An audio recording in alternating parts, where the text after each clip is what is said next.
welcome to another Money Morning Routine. Okay, so I finally was able to log back into my bank account. Yesterday it was down, today it's not. I only had one transaction come out. It was my $100 investment into my non-retirement brokerage individual account. What I am really wanting to do today is get updated with my cash spending for my food envelope. You can see it's like busting at the seams. So let's go ahead and look at this. So we did a couple of different things. We did a trip right here for yolks. And then me and my son after school went and got some little snacks, a Slurpee, some Cheetos for him. So those both came out of my food envelope. So let's count how much cash I have left in my food envelope. So $488 is what I have left. So write that down, $488. Okay, we start with yolk. So yolk, $610. And I ended up spending, you can see at yolks, $40.74. So I'm going to write 41, so minus 41. All right, so that gives me $495. You can see here that I spent $702 for the gas station. 610 snacks minus 7, leaving me 488. Now I did see in here a $5 bill that I want to use to put in my $5 challenge jar. So let's go ahead and write that down. So today's I believe is the 11th. $5 challenge minus 5, leave me 483. Okay, so I'm going to stick this in my $5 challenge jar. I'm going to scan these receipts in their Fetch Rewards. I am so close to hitting.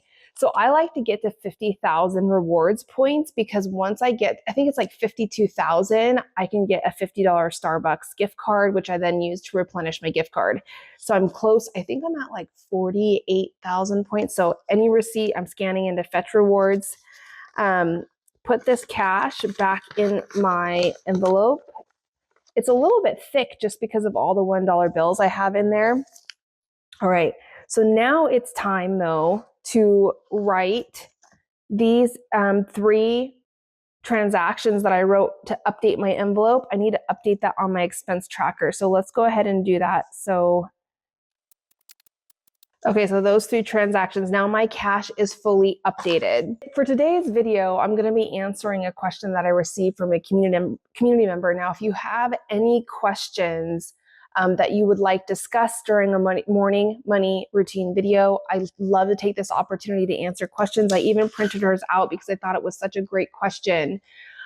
So she's used the budget by paycheck method before. It's worked for her, but this time her fiance, so she says, my fiance and I are doing a hybrid budgeting approach with both joint and individual bank accounts. I'm wondering, what's the best way to track shared expenses versus personal expenses in the workbook when we have multiple accounts? I love any tips or suggestions on how to structure the pages or categories to keep things organized. All right, so if you've already shared this on YouTube, please point me in that direction. I haven't. So let's talk about this. So the main point of this question is saying, hey, I'm going to be having both a joint and individual checking account. What's the best way to organize this and track this as far as individual and joint spending? Okay, so here's what I would recommend. So I teach and preach, and this is just helpful for me, and this is a personal choice. So I like to have separate expense trackers for every area of money movement in my life. And here's what I mean by money movement.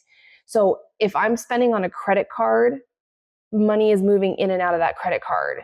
If I'm spending from a checking account, money is going in and out of that checking account, right? Money movement. So I would have an expense tracker for my credit card. I would have an expense tracker for my checking account. If I had 3 checking accounts where I had constant money movement, I'd have 3 separate expense trackers for those checking accounts. Now I'm going to say the same for you as far as joint and individual checking accounts. By keeping them separate, so you would have an expense tracker for your personal checking account You would have an expense tracker for your joint account with your fiance. Not only does this separate joint spending from personal spending, but this will allow you to kind of see visually where you are with that spending, and see visually what's going on as far as trends with that spending.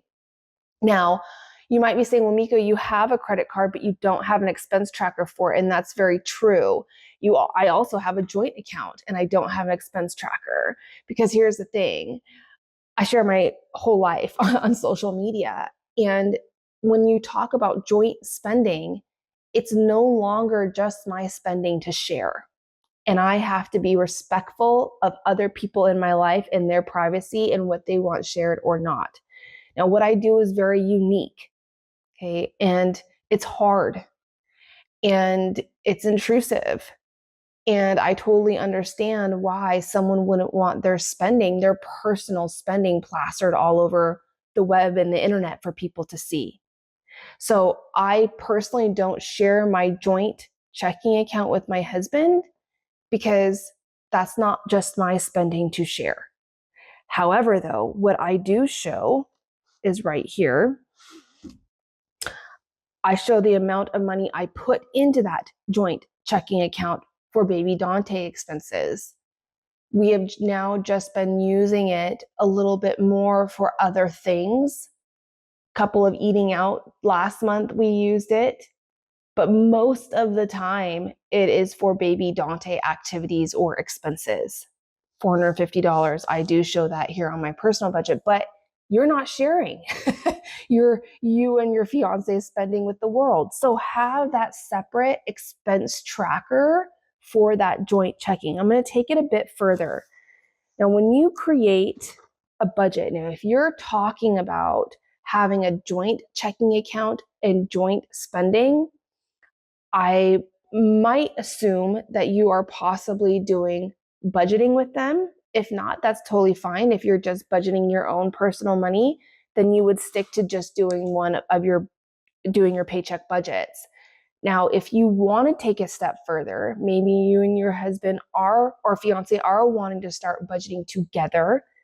That's why we offer multiple budgets or paycheck budgets inside of the Budget by Paycheck Workbook. We give you 5 of them throughout the month.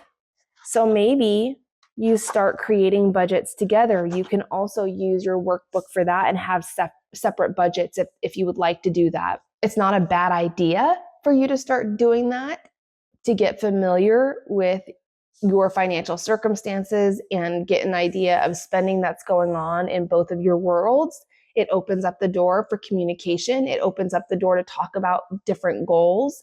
That's another thing. When you go to the front of the workbook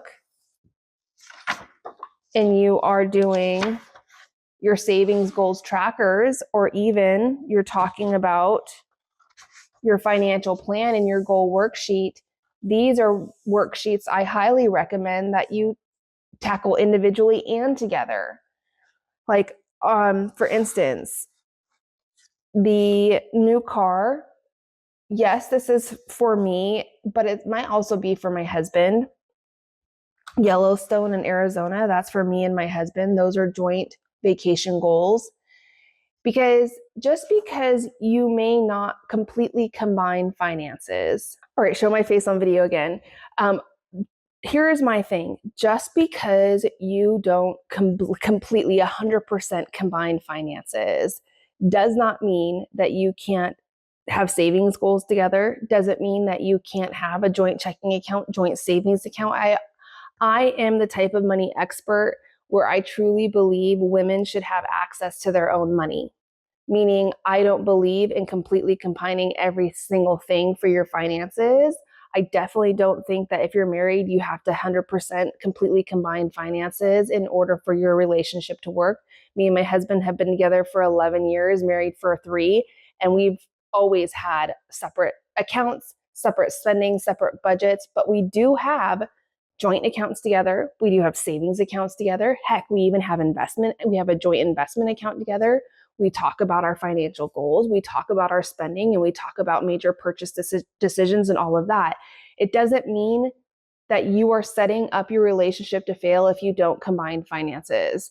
And I get very passionate about this because I have been in this business for a really long time, first as taking on one-on-one clients in the investment industry and being in that world for a really long time, for 9 years, before doing this for 10 years. So 19 years combined.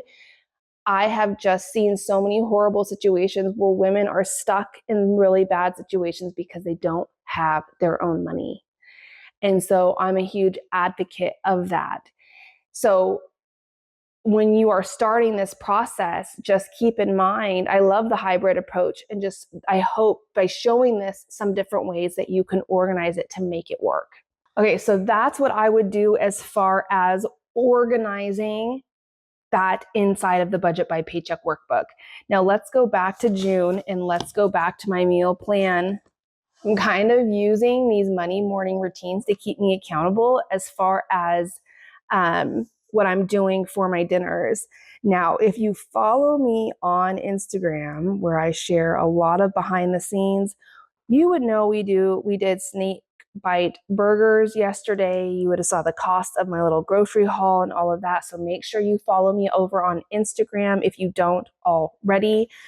Tonight, it's up in the air because I have a fun fact. We're doing family photos on Friday night, and I cannot have bright pink nails in those photos. So I'm going to be spending some of my beauty envelope, which I have yet to spend any of that money. So I am going to go get my nails done for that little photo event that we have on Friday.